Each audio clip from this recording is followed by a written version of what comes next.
Good morning વિદ્યાર્થી મિત્રો। આજે આપણે ધોરણ 7 માં વિજ્ઞાનનો પાઠ નંબર 13 ગતિ અને સમય એ વિશે જોવાનું છે। બરાબર કે ગતિ છે એ શું છે અને સમયની સાથે ગતિમાં શું ફેરફાર થાય છે અને ગતિ સાથે બીજી કઈ કઈ વસ્તુઓ સંકળાયેલી છે તેનો આપણે અભ્યાસ કરવાનો છે। તો આપણે શરૂ કરીએ। આના અગાઉના ધોરણમાં આપણે બધા આ ત્રણ ગતિ વિશે શીખી ગયા છે। બરાબર, એક સુરેખ ગતિ, એક વર્તુળાકાર ગતિ અને એક આવર્તીય ગતિ। હવે સુરેખ ગતિ કોને કહેવાય? તો કે કોઈ એક માણસ સતત એક જ દિશામાં ગતિ કરતો હોય તો એને સુરેખ ગતિ કહેવાય। ધારો કે કોઈ એક માણસ છે એ અહીંયાથી ચાલવાનું શરૂ કરે છે અને એકદમ સીધો સીધો જઈને અહીંયા સુધી પહોંચે છે, તો આ જે ગતિ થઈ એને કહેવાય સુરેખ ગતિ।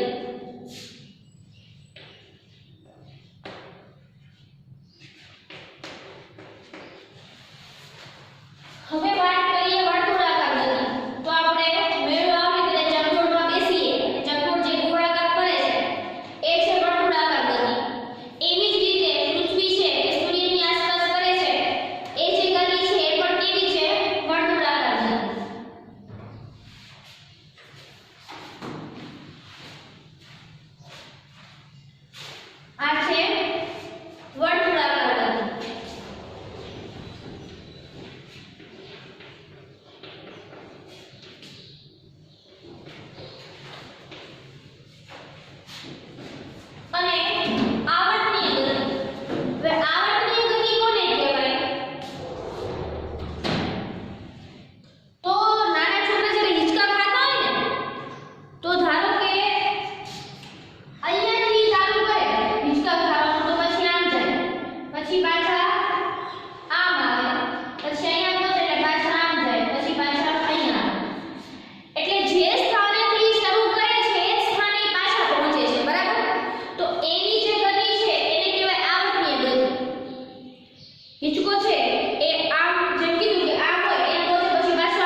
હિંચકાની ગતિ, તો હમણાં જ આપણે વાત કરી કે હિંચકો છે આવર્તનીય ગતિ દેખાડે છે.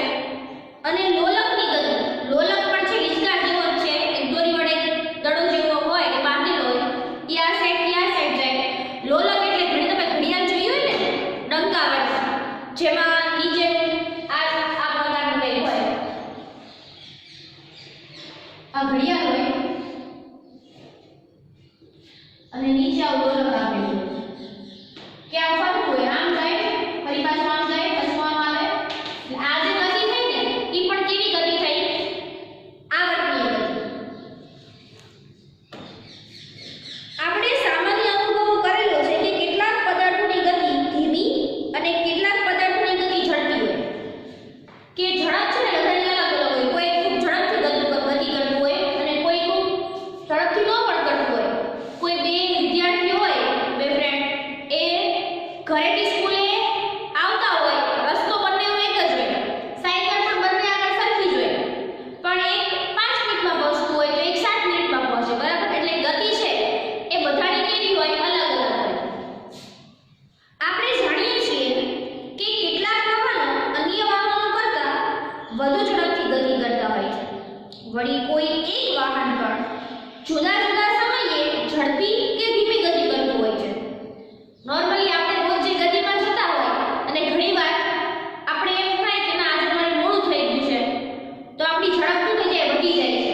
તો શું અહીંયા કીધું કે કોઈ એક વાહન પણ જુદા જુદા સમયે એની ગતિ છે એ ઘણીવાર ઝડપી અને ઘણીવાર ધીમી પણ હોય છે.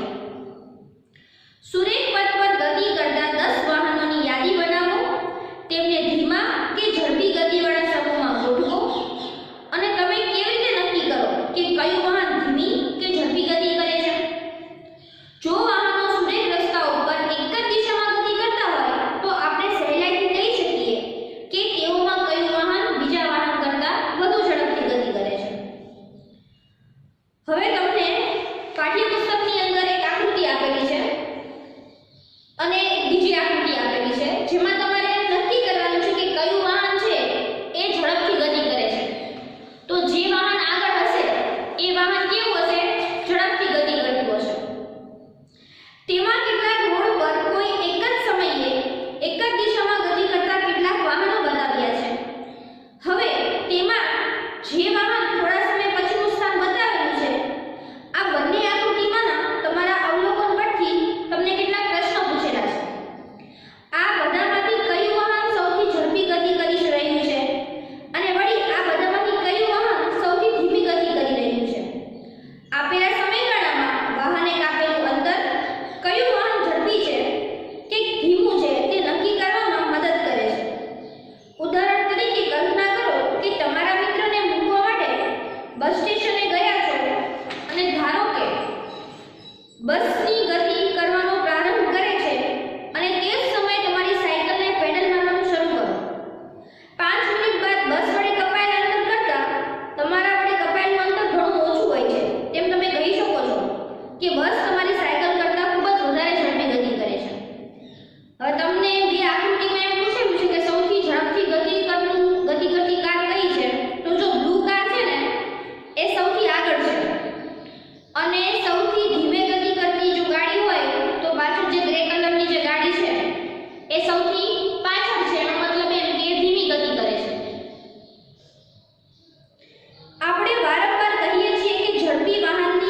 અને આપેલા સમયગાળામાં વધુ અંતર કપાય તેવો નિર્દેશ થવાનું જોયું આપણે। એકમ સમયગાળામાં બે કે તેથી વધુ વાહનો પૈકી તેમણે કાપેલા અંતરની સરખામણી કરવાથી કયું વાહન ઝડપી ગતિ કરે છે તે શોધી કાઢવું વધુ અનુકૂળતા કર્યું છે। આથી જો 1 કલાકમાં 2 બસ વડે કપાયેલ અંતરને આપણે જાણી લઈએ તો તેમાંથી કઈ બસ ધીમી છે તે કહી શકાય। પદાર્થે એકમ સમયમાં કાપેલા અંતરને પદાર્થની ઝડપ કહે છે। શું કીધું કે પદાર્થે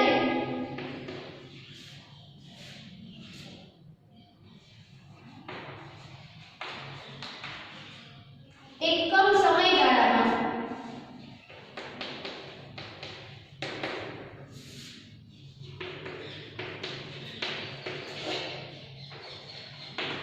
કપાયેલું અંતર એટલે કે કોઈ પણ પદાર્થે એકમ સમયમાં કાપેલું અંતર તે પદાર્થની ઝડપ નક્કી કરે છે।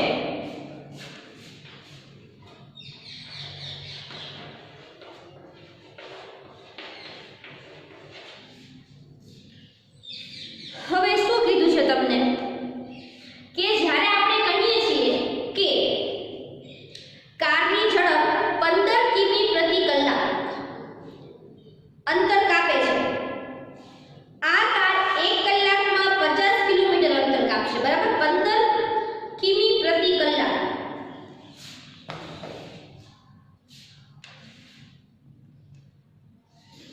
તમારી પાઠ્યપુસ્તકની અંદર તમને 50 કિમી પ્રતિ કલાક આપેલું છે, તો આપણે એની વાત કરીએ।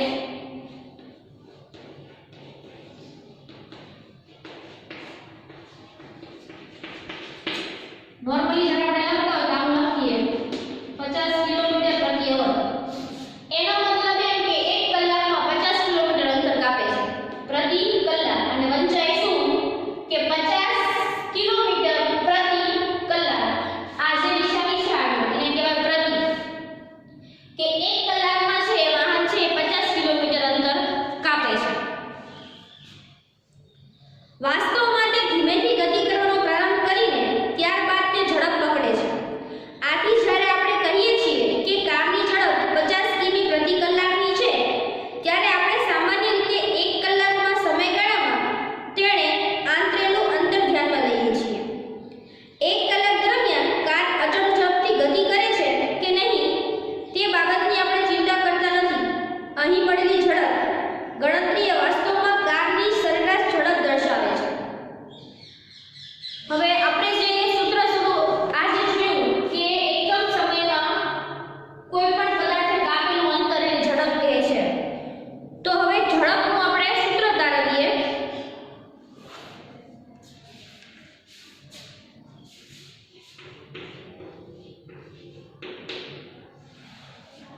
એકમ સમયગાળામાં કાપેલું અંતર, તો અહીંયા હશે કપાયેલ અંતર, અને આ અંતર કાપવા માટે લાગેલ સમય।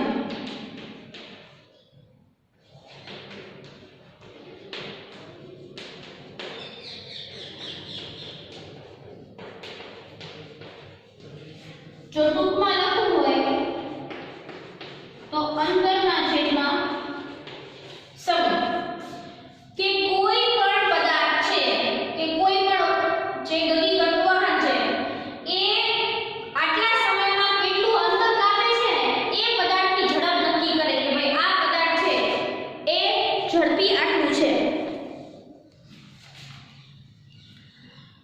આપણે સરેરાશ ઝડપને ઝડપ નામની રાશિ તરીકે ઓળખીશું।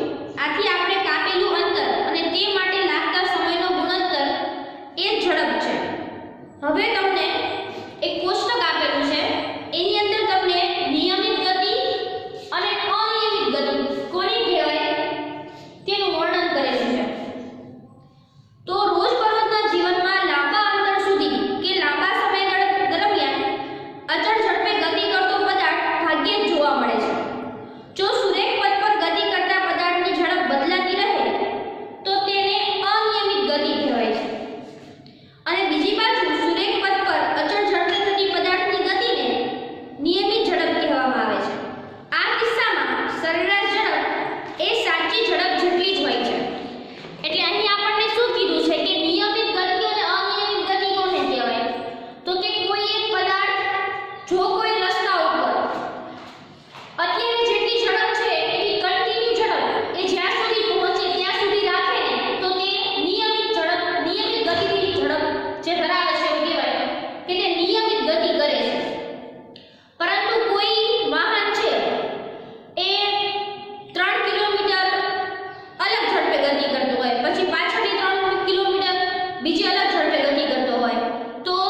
અહીં આપેલ પદાર્થ ચોક્કસ અંતર કાપવા માટે લીધેલા સમય માપીને ઝડપ નક્કી કરી શકાય છે. તો હવે આપણે આ જે જોયું કે કપાયેલું અંતર ને તે માટે લાગતો સમય, તો ઝડપ વિશે તો આપણે જોયું કે ઝડપ છે એ શું છે. હવે અંતર અને તે માટેનો સમય છે એ કેવી રીતે નક્કી કરવાનો છે એ આપણે જોઈએ.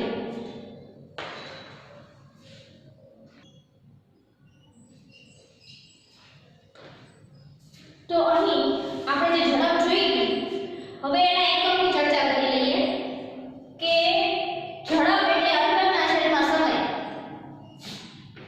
એટલે અંતર મીટરમાં અથવા તો કિલોમીટરમાં અને સમય મીટરમાં, તો એનો SI એકમ પ્રમાણમાં સેકન્ડ લેવો પડે એટલે ઝડપનો એકમ થાય મીટર પ્રતિ સેકન્ડ અથવા તો કિલોમીટર પ્રતિ અવર. આ શું થયો ઝડપનો એકમ. એકમ છે હંમેશા સૂત્ર ઉપરથી ફાઇન્ડ કરવાનું હોય એટલે સૂત્રમાં અંતર છે આપણે મીટરમાં લઈએ તો સમય સેકન્ડમાં લેવો પડે એટલે મીટર પ્રતિ સેકન્ડ અથવા તો મોટો એકમ જો આપણે લઈએ મીટરનો તો કિલોમીટર અને સેકન્ડની જગ્યાએ કલાક. હવે અહીં આપણને એવું કીધું છે કે સમયનું માપન તમે કેવી રીતે કરશો. જો તમારી પાસે ઘડિયાળ હોય તો દિવસમાં કેટલા વાગ્યા છે તે તમે કેવી રીતે નક્કી કરશો. આપણા પૂર્વજો માત્ર પડછાયાને જોઈને દિવસમાં આશરે કેટલો સમય થયો તે કહી શકતા હતા. તમને તે વાતની નવાઈ લાગે છે. આપણે એક મહિનાનો કે એક વર્ષનો સમયગાળો કેવી રીતે માપી શકીએ છીએ. આપણા પૂર્વજોએ નોંધ્યું કે કુદરતમાં બનતી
પછી ફરી પાછું ક્યાં આવશે અહીંયા.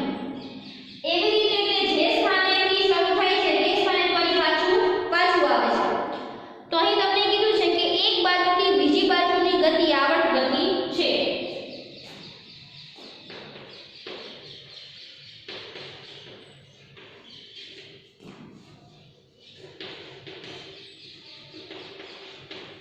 એટલે એક બાજુથી જે બીજી બાજુ જાય છે એ ગતિને શું કીધું છે તો કે આવર્ત ગતિ.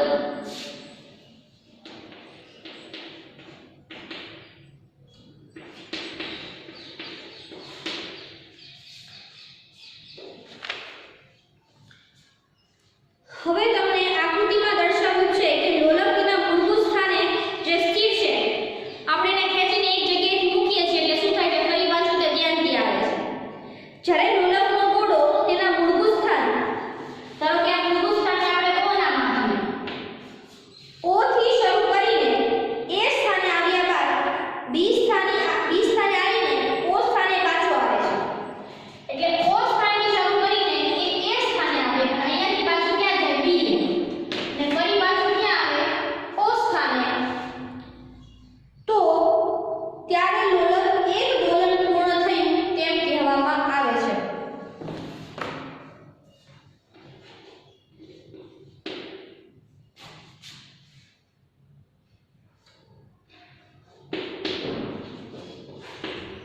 એક દોલન પૂર્ણ થયું ક્યારે કહેવાય કે અત્યારે લોલક છે પોતાના મૂળ સ્થાન O ઉપર છે.